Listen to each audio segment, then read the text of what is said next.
Я передаю слово Филиппу Маррису. Для меня концепция, с одной стороны, меня сначала удивляло, почему существует спор между теорией ограничений и инженерным производством.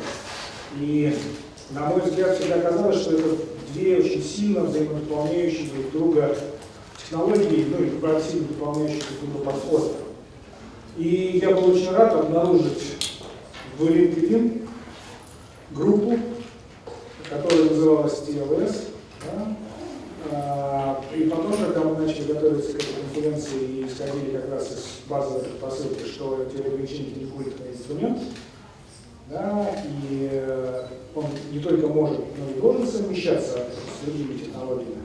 Я очень был заинтересован, чтобы Филипп смог принять участие в нашем мероприятии и через термин звезды, и через все препятствия прошли, и для того, чтобы Филипп была возможность выступить. Филиппом, спасибо. Thank you. I'm sorry, I don't speak, I speak very little Russian, so it will all be in English. And worse than that, I'm sort of half French and half English, so I tend to speak very, very fast. I was asked at lunch why TLS, what is TLS, and everybody's been looking for a label or a word that makes sense with regards to these ideas. And it's very, very close to what Dmitry said this morning about looking for an integrated approach. That's to say, picking good ideas that you see everywhere in the world and bringing them into your company, testing them, and if they work for you, build your system like that. Taking a bit of the theory of constraints, a bit of lean, and a bit of something else.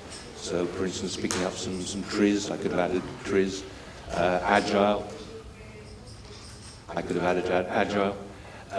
So TLS is restrictive. Why those three letters? T for theory constraints, L for lean or lean manufacturing, and S for Six Sigma, because throughout the world they are the most recognized improvement approaches. But I could have added many more. The presentation today is very simple, an introduction, where I'll try and give the overall picture. And then I will go through theory constraints, lean, and Six Sigma. About 50% theory constraints, 30% lean, and 20% Six Sigma. And then I will present a few case studies to go beyond the theory and into the practice, and then conclude.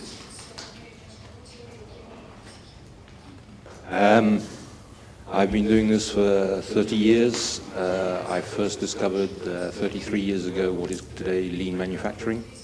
And a little later I met Eli Goldratt, who unfortunately I didn't have the opportunity like Eli Schragenheim and Ravi to spend as much time as them with him. But I worked with him back in 1986. And ever since, for over 25 years, I've been trying to mix in the theory of constraints with other ideas. Okay, and keeping an open mind about how you can make a system that is pertinent for one particular company using all those ideas. I'm the founder of a consultancy firm in Paris, France, and we work in operations. It's hard to describe what operations is. At the moment, for instance, we're working for people like McDonald's in fast food.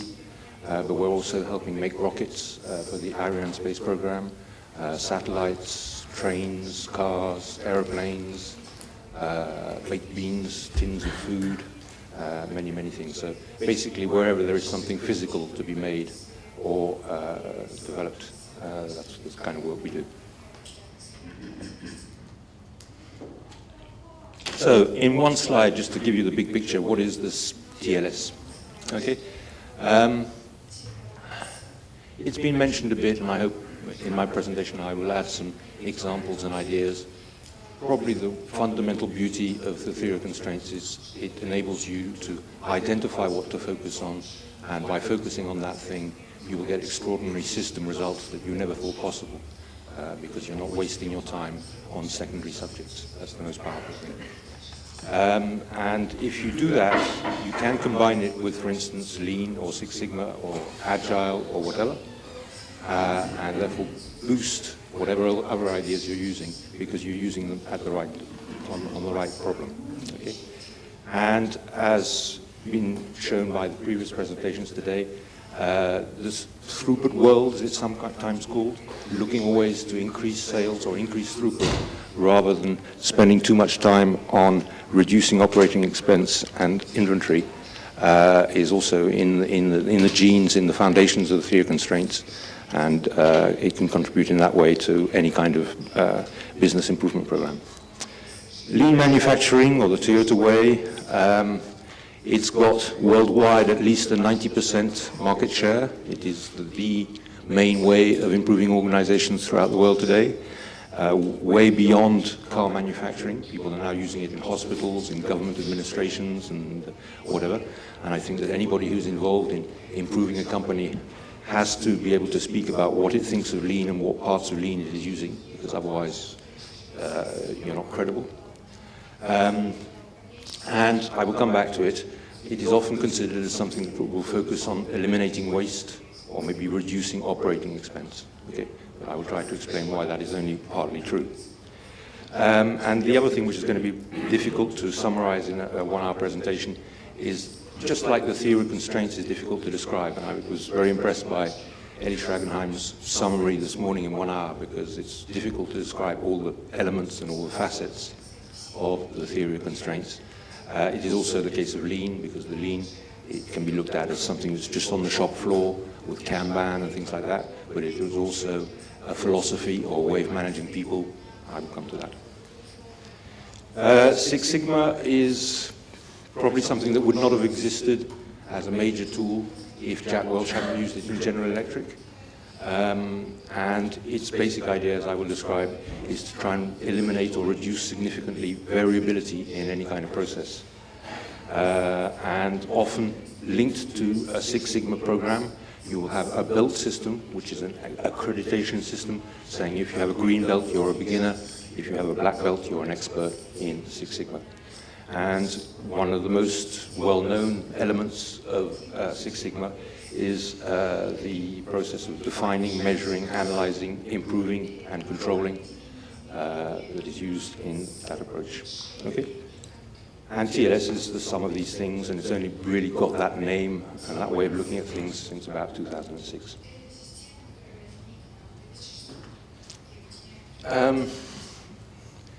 I find it very troubling, given my history of always having tried to put these things together, why all the experts, and especially consultants, spend their time fighting, saying, you know, Six Sigma is better than Lean or is better than TOC, and you have to do this and you have to do that. And hopefully the main message I can get across to you today is forget the fight. You look at all those things and choose what you want within them. There's something good to be taken out of each of these elements and others, such as TRIZ, Agile, or whatever. Okay? So there's a lot of fighting, but fundamentally it's just a fight between experts who are specialized in one subject and haven't taken the time to understand the other areas. So it's not a very interesting fight. Why do they fight? Well, one of the simple problems is vocabulary. They have a different word for the same thing, so they say they don't agree, when in fact they do agree, they're just not using the same vocabulary. And also, I think one of the important points is people don't understand in those discussions the difference between a good and bad implementation of any of those ways of doing things. Okay? So, for instance, I don't know if it's happened at all in Russia, but it's been massively the case in Western Europe. Lean has become, or has a reputation for basically by trying to eliminate waste. It is going to be reducing the headcount, the number of people in a company, and it's basically firing people with Japanese words. That's bad Lean, right? How to reduce headcount using Japanese words and Japanese techniques. And that is a legitimate reaction, because a lot of people who've used Lean programs in Western Europe, they've fired 20 or 50% of their workforce. Okay? What would bad theory constraints be, and this is something I fight against, obviously Dimitri's fighting against, is that it should be something that's all closed up as a sect and doesn't look at what other ideas are outside to enrich it. And finally, bad Six Sigma would be a herd, I don't know if it's been translated correctly, a troop of people with judo belts running around doing projects but with very little results.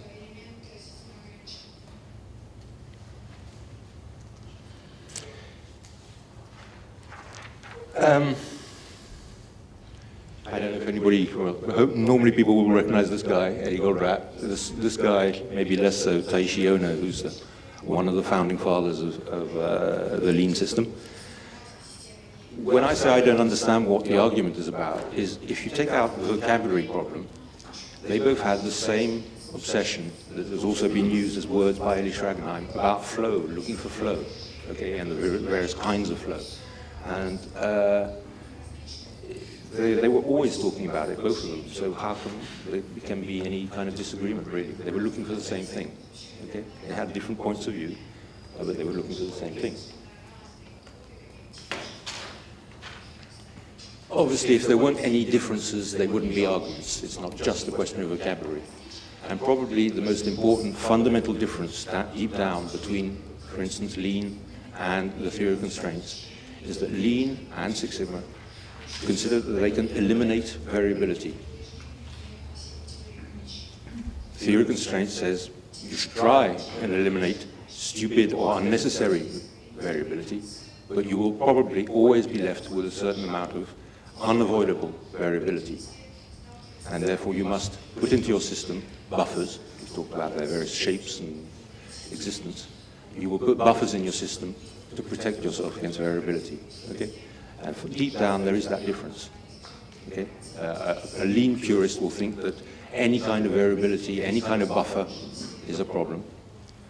And theory of constraints, there can be good and bad buffers, right? You can have a buffer that's too big, but you're actually trying to look for the right size of buffer in the right place at the right time. Or that's one of the things in theory of constraints that is very fundamental. So, theory of constraints. The goal, I don't know how one says the goal in Russian. Цель. Цель, okay. How many of you read Цель? Not enough. How many of you read the goal Цель twice? That's better. Okay, so nearly everybody's read it, or 3/4 of the people who read it once have at least read it twice, which means something, doesn't it? I mean, a bad book you don't read twice. How many read it 3 times? It's the kind of book you come back, all right, you see? 4? No, it's a book that if you haven't reread it, you know, in the past 5 years, there's something wrong, because I don't know, I've stopped counting. I don't read it from the beginning to the end anymore because I know it so well. But I will go back and read a chapter regularly, thinking, you know, and I will discover things. It's a very strange book. And it was written, you know, before the mobile phone, before internet and so forth. And unfortunately, it's still perfectly true, which means we haven't actually learned anything yet. So that's what started it all. 26 million copies, 29 languages at least. My summary in one slide of the theory of constraints, and it's always very, very difficult. Organizations, factories, companies, or whatever, are now unbalanced. That's to say, every year when people do their annual budget, they say, I'm going to have 22 people here instead of 24. I'm going to have 31 here instead of 27. I will try and distribute my capabilities and my capacities according to what I expect the demand will be from the market. Okay? A budget is an attempt to balance the system. Okay? And there's for 99.9% of companies, there's no buffering, there's no uncertainty. We pull out the number with all the, Elie was saying about how stupid that is when there's so much variability. But the awful thing is once we've signed that budget, we actually blind ourselves and consider that it is true, and that therefore everybody in the organization has just the right amount of work, not too much and not too little. And that will enable us to go back to very good old bad ways of managing, which is to make sure that everybody works all the time. Right? If everybody has the right amount of work, if I put 27 people there instead of 26, that's to say that if I see one of these people having coffee, I'm wasting capacity everywhere. Everybody must work everywhere. Okay? And the theory of constraints says you can't do that anymore. Maybe you haven't been able to do it for 50 years, Maybe the last time people managed to balance their system was the Model T Ford assembly line in 1917. Ever since, systems have been unbalanced, whether it's a hospital, a factory, or whatever. Okay. If it is unbalanced, somebody will have taken the short straw. I don't know if you say the same thing in Russian. Somebody will have the most workload compared to the others, right? You probably didn't choose it, it turned up somewhere. Okay? That will be the constraint of the system. And other presentations this morning explain how it can be a bit more complicated than that compared to whether the constraint is internal, external, the market, the suppliers, and so forth. But keeping it simple, that's the problem. So if there is a constraint in the system, an hour lost on that constraint is lost forever, and it is an hour lost for the entire system that it is controlling. Okay? That's okay. That's the easy part. That's the fun part.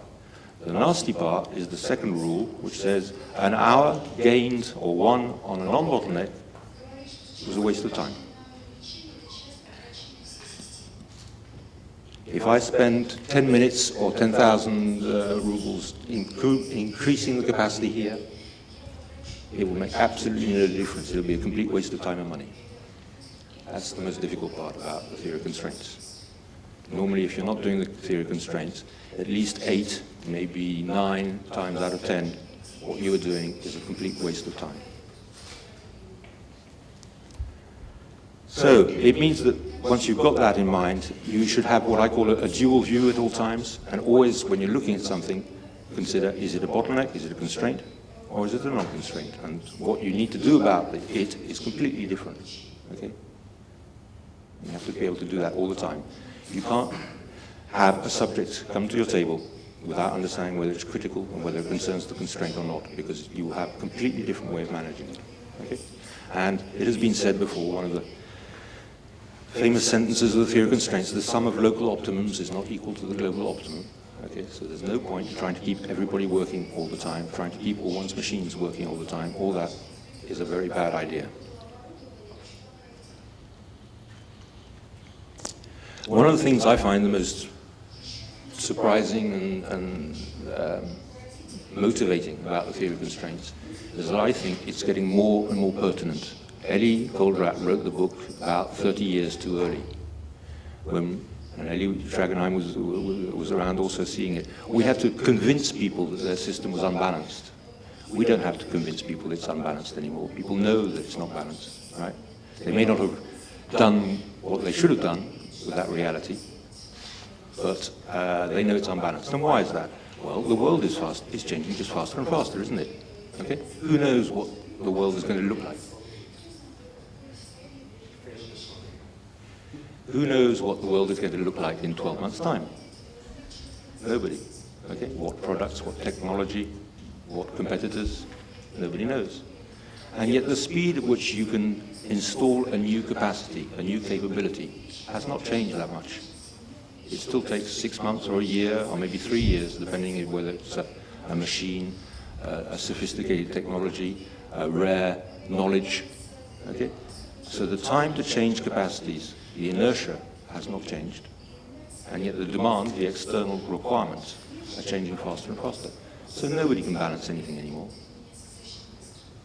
So the theory of constraints is just more and more pertinent every month.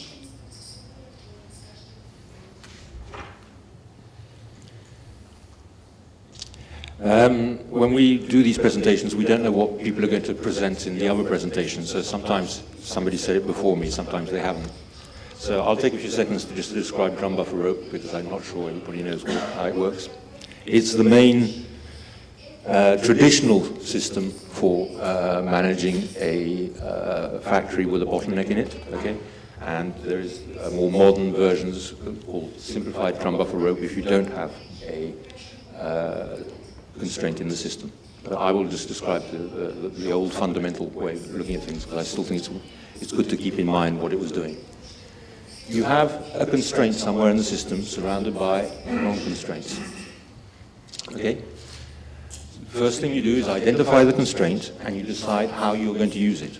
Either you have firm orders or you have forecasts or whatever. You will plan it in the long term, schedule it and manage it, and it will be the drum, it will beat the rhythm of your system. Okay? Because that will be determining the performance of the company and the organization. To synchronize the rest of the company to that program, you will have a rope. A rope says, if I want to do that next Wednesday, and it takes me 3 days to do the work in front of it, then I have to launch the work 3 days before. Okay? That is to stop work accumulating in front of the bottleneck stupidly, right? So that's the rope. But if we do that, and if there's any kind of variability here, whether it's breakdowns, absenteeism, or local overload, what we did will have been launched too late, and it will not arrive on time. So we add a buffer in front of the bottleneck to absorb the variability and make sure that what we planned here will be able to happen, because everything that had to be done before has happened in the real world with protection. The same occurs here, but it has a different reason. This is to ensure that your orders, what the dates that you promised to the outside, are met, and it will absorb the variability after the bottleneck. Okay? And if you have that, well, you have a system that has maximum throughput and minimum work in progress, and therefore minimum shortest possible lead times. It is the fastest possible system.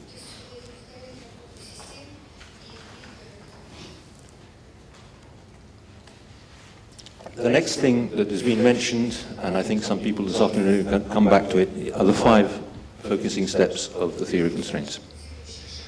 The first thing to do is to identify the constraint. It is sometimes easy, sometimes obvious, sometimes the company knows where it is, sometimes it doesn't. But obviously you need to start by identifying where it is, and it can be basically anywhere. In manufacturing systems, I won't have time to describe how today, we're going into that in the detail of the masterclass tomorrow, it's quite easy to find it. But in other cases, it can be more complicated. Then there are 2 steps that sometimes get confused. Step 2, which is to exploit, and step 4, to elevate. Okay? They are the same subject, but there's a time and money difference. Exploiting is what I can do with the bottleneck now without spending any time or money. Okay, I found my bottleneck without wasting any time or any money. What can I do to exploit it better, to make it produce more? Okay? And it is very extraordinary how much extra capacity will just come from exploiting, because you're just focusing on one machine. You thought you had to manage 60 machines? No, you only have to manage those 2. Right? So suddenly you have 30 times more IQ, 30 times more people looking at one machine, and it will produce 20, sometimes 50% more. Okay? Just through more management attention, basically. The third step, to subordinate, is the most difficult, not in terms of logic. It says these non-constraints must only work according to the requirements of the constraint. Right? They must not produce according to their own potential. That's easy to say, the theory is obvious, okay? But that does mean you have to accept that people and machines are allowed to stop working. And that culturally is a big problem, because we've all been told and taught that the way to get the global optimum is to make sure that we get the local optimums and everybody is working all the time. Okay? So that is very much the most difficult thing. I often say about the theory of constraints, it's not the constraints that are the problems, it's the non-constraints. Everybody loves to find their constraint and exploit it. The problem is to subordinate everybody else to that reality, and therefore accept that you have an expensive machine sitting there, but it's not a problem if it only worked for 2 hours today. That's what it had to do. Okay? And all these people who you're paying salaries to, well, 80% of them don't have to work all the time. That is a problem, culturally. Step 4, elevate, is to come back to the constraint, and if the constraint hasn't moved to the market, if it's still there, you can elevate it by spending some more time and more money to make it produce even more. Okay? And that leads to step 5, which is, since you've been increasing the throughput of the bottleneck more and more and more, maybe the bottleneck has moved somewhere else. Okay? So you have to keep an eye out on whether the bottleneck has moved, and if it has moved, you go back to step 1 and you start again. Okay? I won't have time to describe it in detail today, but when I say maybe you should choose it, I believe, but this is sort of second level theory of constraints, that comes a stage where you might want to decide where to put your bottleneck or your constraint in the system, rather than find it and go bottleneck hunting, as I call it. Okay.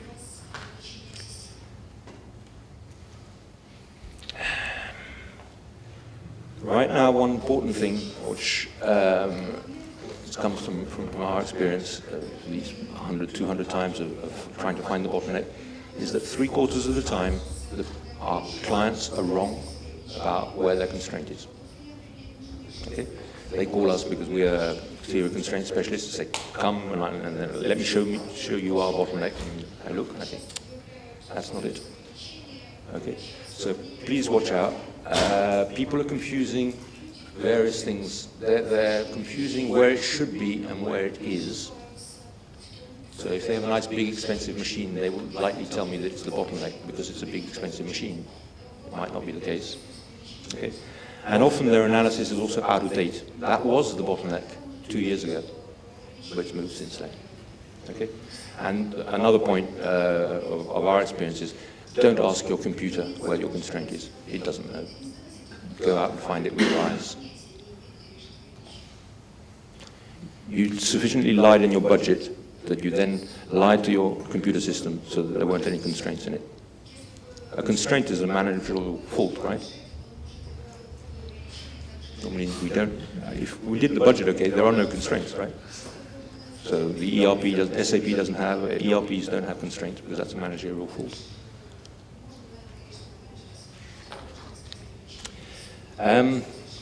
I won't go into the throughput world and throughput accounting because it's been brilliantly summarized by others, and it's there and it's very important.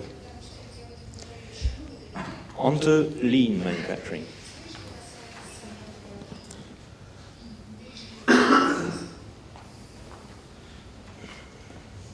Well, as I say, I think the first thing to note about lean is that it is the one main way of improving organizations in the world today.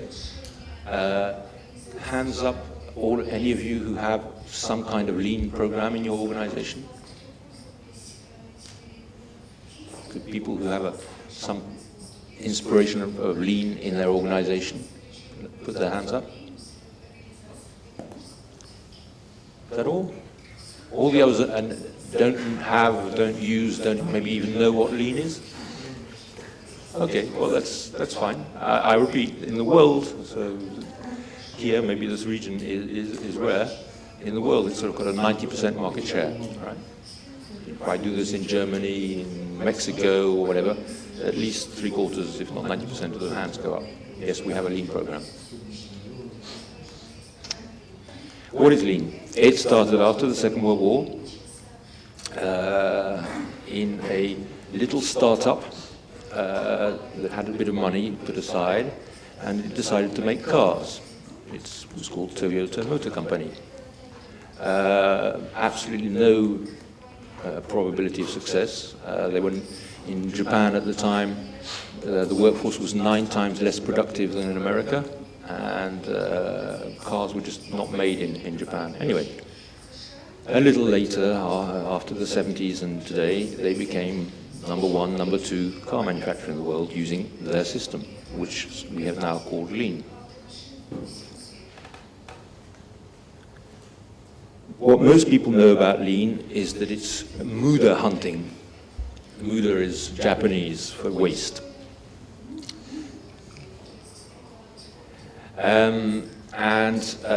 Officially one identifies 7 different types of waste. The first is rework. I did something but there's a fault in it, so I have to do it again. The second, very close to the ideas we find in the theory of constraints, is overproduction.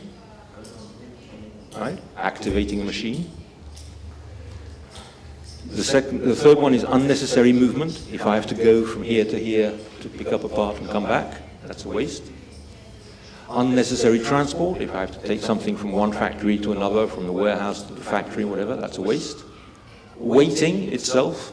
If a product waits, if there's a queue, That's a waist. Okay, and there you see the contradiction or the disagreement with the theory of constraints, since we accept that things will wait in a buffer.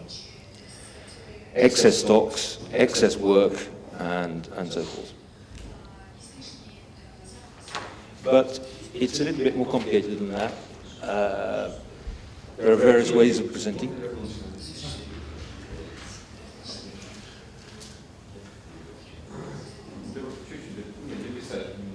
Нет, вы получите презентацию.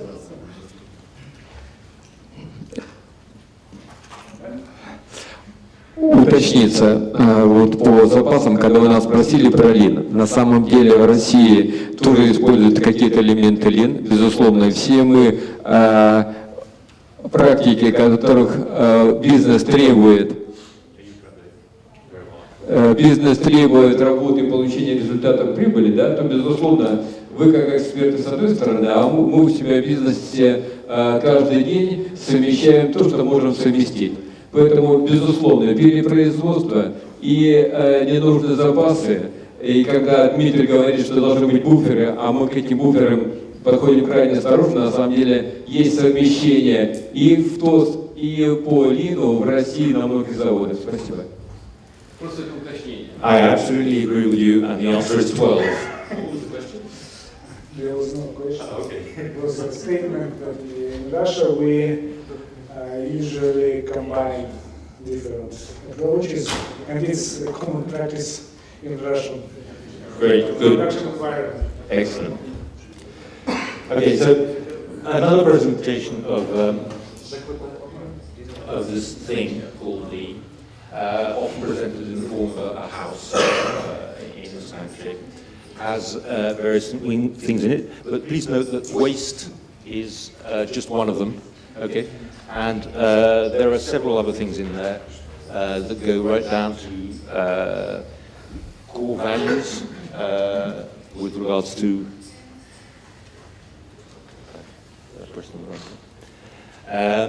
and there's a huge element to do with how to manage quality and how to get things right first time. I don't know what units you're using to measure quality, okay, but in the environment around Toyota now, people measure quality in defects per parts per million, defects per million parts produced, okay? And I've had the pleasure of working with some factories that have got below 9 and have decided to go to parts per billion, okay, because they only had 9 faults per million parts produced, okay? It might have taken them 60 years, but that's where they are now. And I hope some of you are thinking about how you're going to get to that kind of unit and that kind of performance, okay? To be able to produce 1 million parts and only have 9 faults. That's the kind of quality they have now.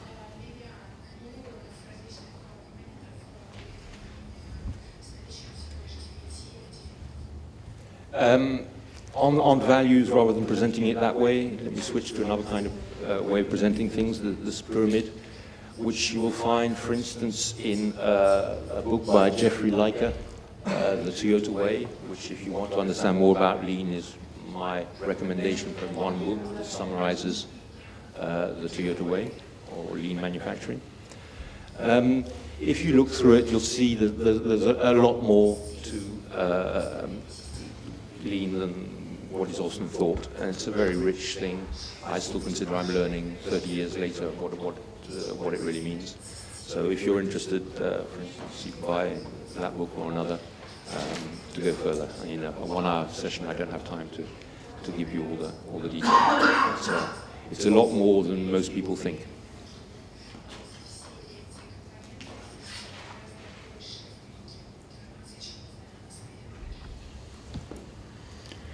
Okay, Six Sigma. The basic idea is if you have a performance with an average and then a standard deviation, okay? If you have one standard deviation, you'll have 68% of the occurrences in there. And if you go to 6 standard deviation distance, okay? You will get, in fact, about 3.4, exactly 3.4 defects per million occurrences, okay? That's just to explain where the word or the label Six Sigma came from. Okay? But behind that, the idea is just to try and hunt down variability so that you get to Six Sigma performance where you're talking about defects per million of occurrences. Okay? So that's the first element. The second element is that often people using the Six Sigma approach have these belts, which I will describe in the next slide. And they have this process of improvement, which I will also describe. Okay? These are the foundation blocks of Six Sigma. Define, measure, analyze, innovate or improve, and control.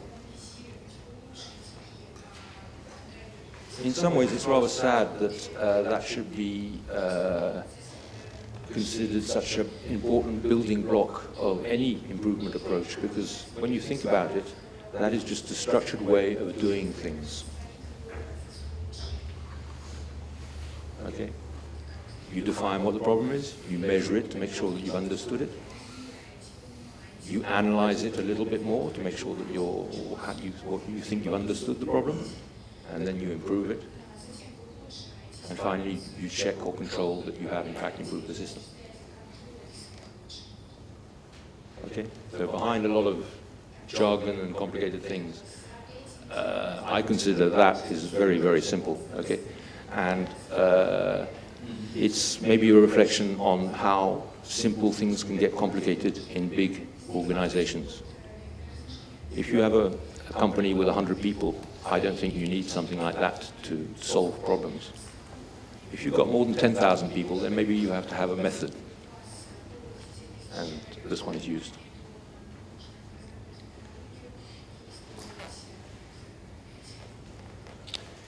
The other thing which, to know about Six Sigma, you have to understand is that there is a belt system based on martial arts belts like judo and karate. And it's very simple, you don't need to know the details. A green belt will be a beginner, okay? And a black belt will be an expert. And one of the things I find maybe disturbing about that is that it's very much a presentation of the organization that will do improvements based on experts. Because if you're a manager and you're not a master black belt, does that mean you just manage and you don't do any improvements? Okay? So I'm not very happy with this way of organizing improvement, because it's basically saying that there are experts in improvement and the others just work, I don't know, just do something else.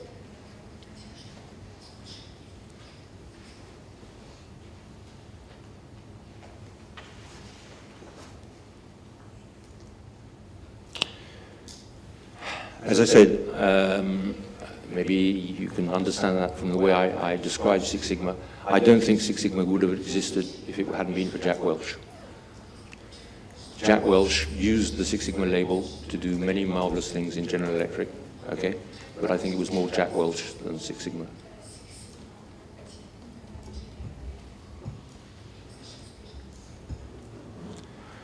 Just to make things a bit complicated, there's something now that is quite frequently used called Lean Six Sigma, right? And that cocktail is often just like the cocktail that Ravi mentioned this morning. You put a bit of whiskey, a bit of milk, and a bit of something else in there, and then you try and drink it.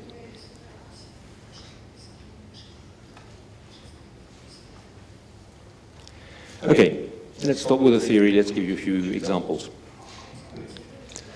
This is the largest fast food company in the world.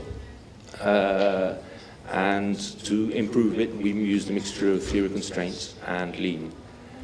The lean aspects, or what I consider to be the lean aspects, was things like when a customer passes an order, you must make sure that all the different sandwiches of an order stay together, a full kit, because the customer ordered one complete order, and he's not happy if there's the chips missing or if one of the hamburgers is missing, especially if it's for the youngest kid who's going to cry. And also some important work was done on mistake prevention to make sure that what was in the bag that you ordered didn't have any mistakes in it, because that was one of the weak points. So maybe the initial solutions were lean. Why is it also theory of constraints? Because we were asked to define the new operational system for the world, and for me that required deciding which was the best or the least bad constraint in a restaurant. Okay? If you imagine a rush hour for lunch, okay, they will have decided to put 20 people in the restaurant, which will be more than the average demand during those 2 hours, because they're meant to be serving very quickly, right? They need excess capacity. Okay? So they want to have excess operational capacity. Does that make sense? So that people get their hamburgers quickly. Okay? Unfortunately, then within the rush, there will be at least 5 minutes, maybe 10 minutes, during which there will be even more people coming through the door than even the 20 people can handle. So on the 2 hours, they had excess capacity, but in those 10 minutes, they had an internal bottleneck. You following? And the idea was therefore to decide where that internal bottleneck was going to be between the people grilling the meat, assembling the sandwiches, doing the fries, the drinks, and so forth. Okay? And to do that, we use the theory of constraints. Again, the surprise for them was I said, you cannot design a balanced system. Don't try and produce and design a balanced McDonald's. Even if you managed, the bottleneck would move around according to how big the orders were, if it was what the weather was like, because according to the weather, people don't order the same sandwiches. If there was absenteeism, it would be broken again and again. So if you want a healthy system, that's one of the fundamentals of the theory of constraints. You know that it's going to be unbalanced, rather than being a victim of your constraint. Try and master where it is to make sure that you know how to control the system.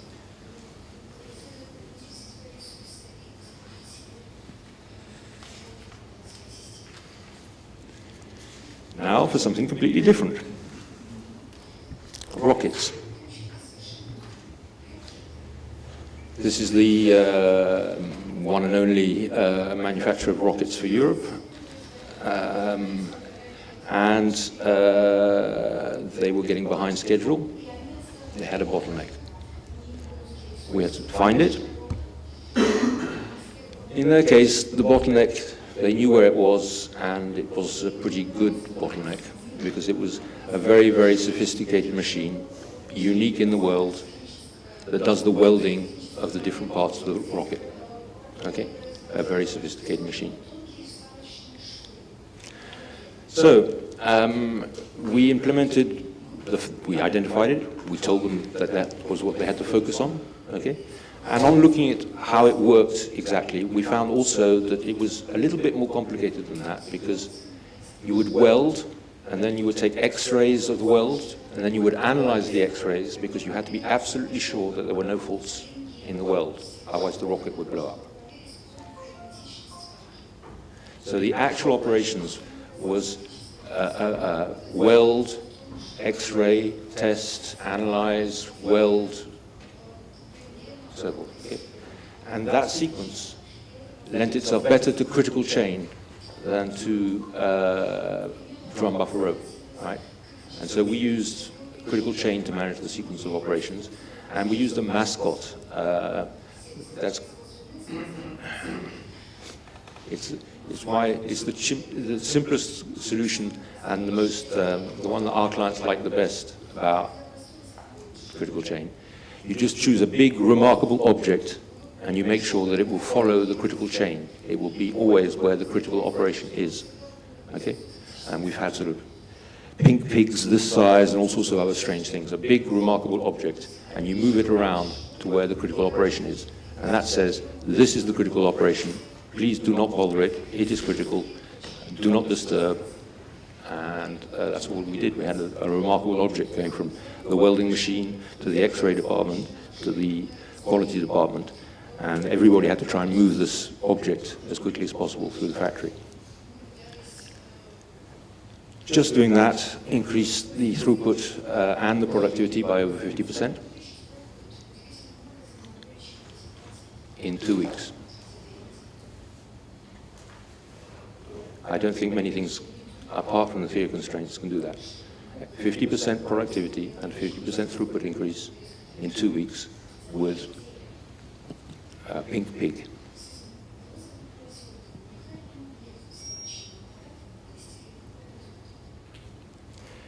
The other thing to bring the lean side of things was there was quite a lot of quality issues, and so we used the ideas from lean manufacturing to try and get things done right first time. And finally, Six Sigma was used because there were problems in the mastery of the process of the welding.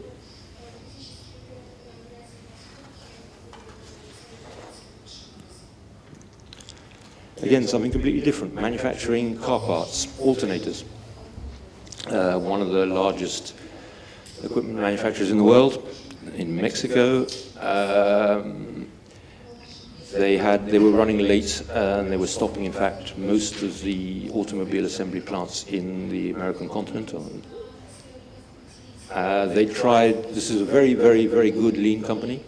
They tried all the lean solutions, and they still hadn't solved it. The production line was just what would be called a U-cell in the business. That's to say, the product would start here, go through a number of stations, and come out here. Okay. They already knew where the bottleneck was. They'd already correctly identified it. In fact, there was a sign up next to the machine saying this is the bottleneck. Okay.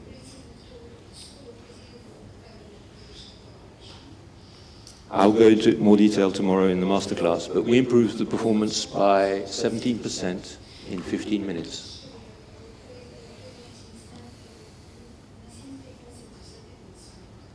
Why? Because we just applied drum buffer rope. That is the bottleneck. Where is the buffer? There was no buffer here. They were trying to do one-piece flow. There was no buffer. And so any problem in the line would stop the bottleneck. 17% increase in 15 minutes.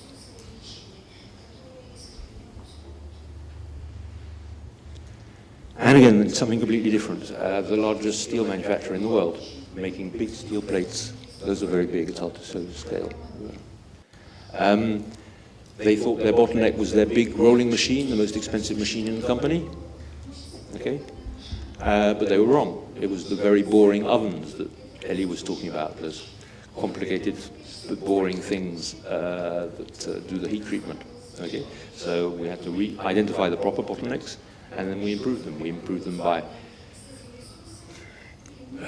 reducing the setup time, that's making it faster to be able to change temperatures, both making it hotter and making it colder, and used Six Sigma to increase the capability because they had a lot of rework on their heat treatment and therefore on their bottleneck.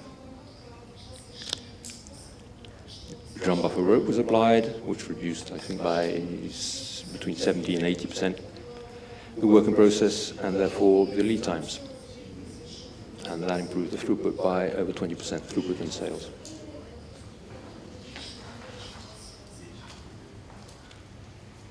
And to finish, the largest manufacturing company in the world and the division that does big complex machinery. That gives you an idea of the size. That's big. It's a gearbox, but it's big. The constraints, they do engineering to order and make to order. That's to say, there are no, these things are specific to, I don't know, to a power plant or to complex industrial machinery. And each one is unique, so it's designed and then manufactured one at a time, or a big batch will be two. Right? The bottleneck was the design office, the people who did the designs, 13 people out of 500. We implemented critical chain. This reduced WIP by, well, it went from 50 to 13. We completely stopped multitasking. The throughput increased by 130%. That's not plus 30%, that's 130. They were doing 1.8 projects a week. They went to 6.6 projects a week with the same 13 people. Lead time reduction of 80%. And again, lean to reduce quality problems.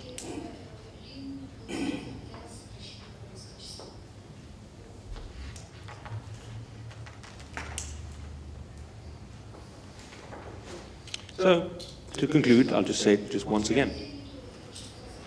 It really is so simple.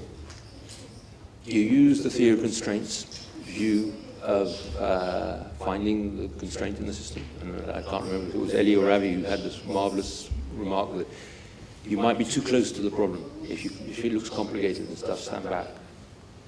And the problem and the constraint will probably emerge. And once you found it, improve it. And there are things in the Lean toolbox and Six Sigma toolbox and whatever other technique you want to use that can do that.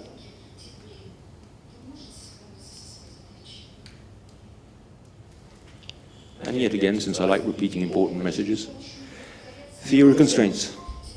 Focus on improving the system constraint so that you can boost or get leverage out of other improvement approaches. Lean, apparently you can still ignore it, but this presentation was done without knowing the specifics of the participants today. I think you need to know a little about it because it is so widespread in the world. And there's a lot of interesting things in there, apart from what I've already described, but in a 1 hour time format, it's hard to get into the details.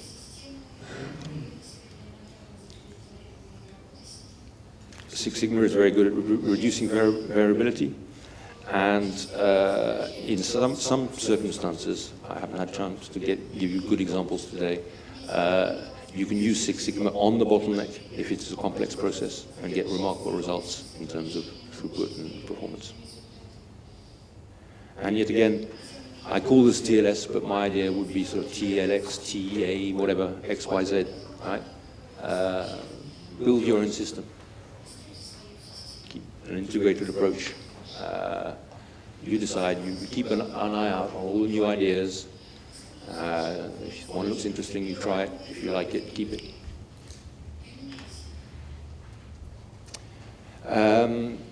I think that you'll be being sent the slides just afterwards, okay? Have a look at the appendices of, just flick through. I tried to, you were talking about the references of what books, what websites, whatever, to understand about theory of constraints and other things. There are, I can't remember, 20 pages of appendices with sources, okay? Thank you very much. Are there any questions?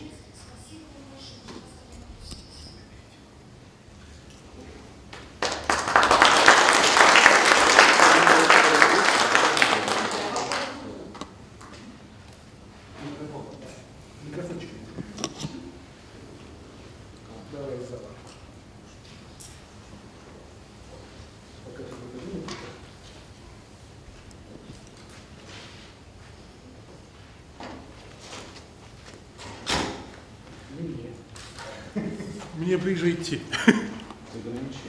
Филипп, вы сказали, что к вам приходят, говорят, вот ограничение системы, а вы говорите, нет, это не ограничение системы. Какой секрет, чтобы так навскидку сказать, что это точно не ограничение?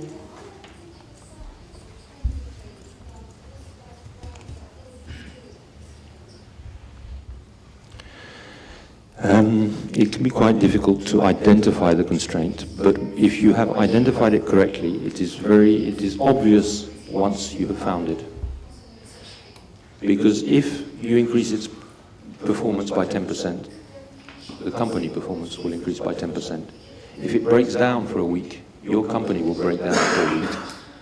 Okay?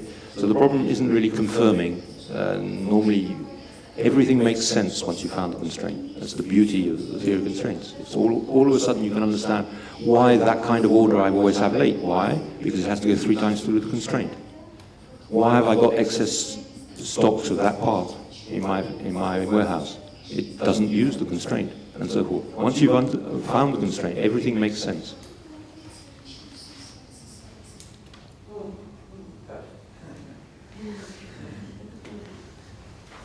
Спасибо.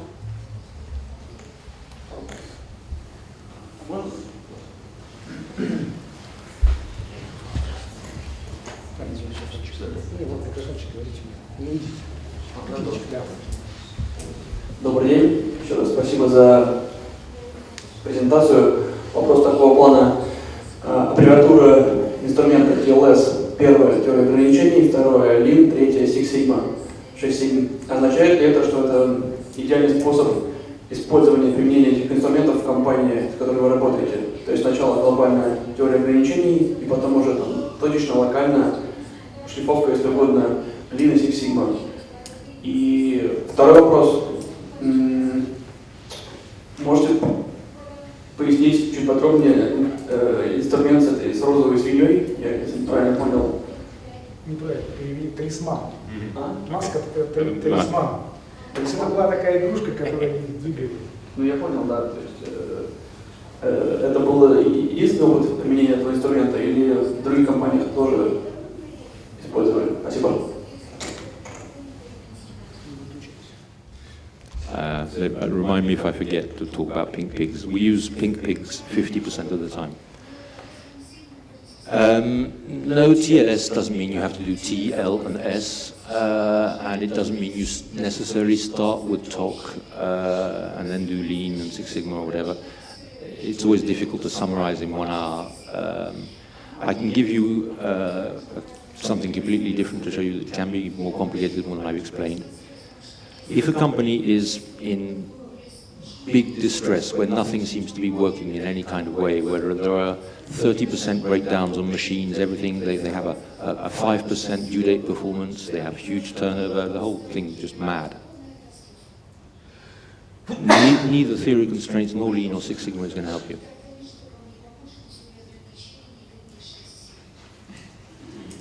You will need a blood-stained cricket bat.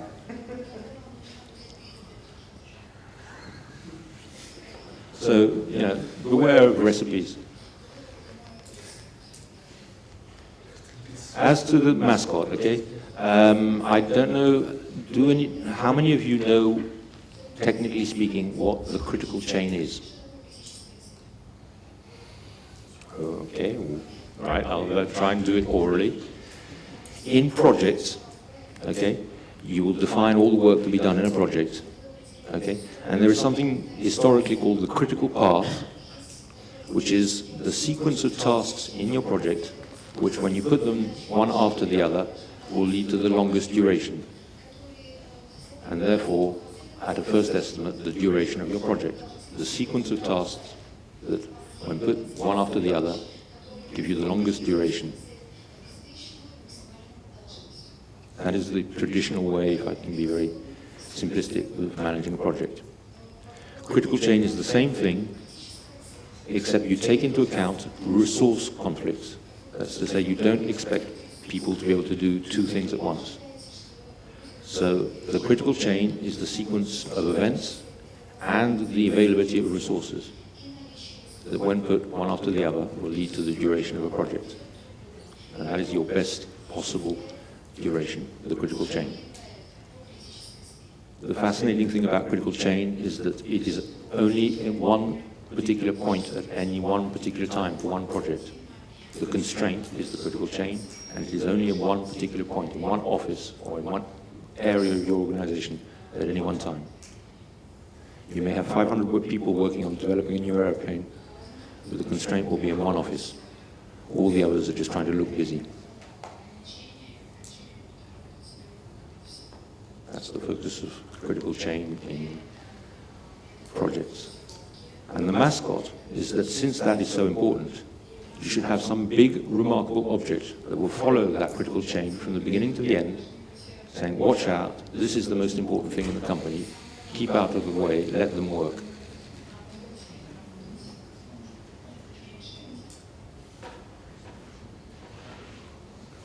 And in my appendices, the book that best describes that is called Be Fast or Be Gone by Scherer, that developed, as far as I know, imagined the concept of the mascot.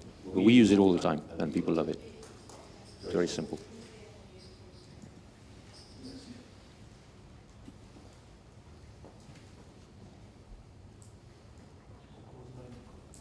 Next. Thank you.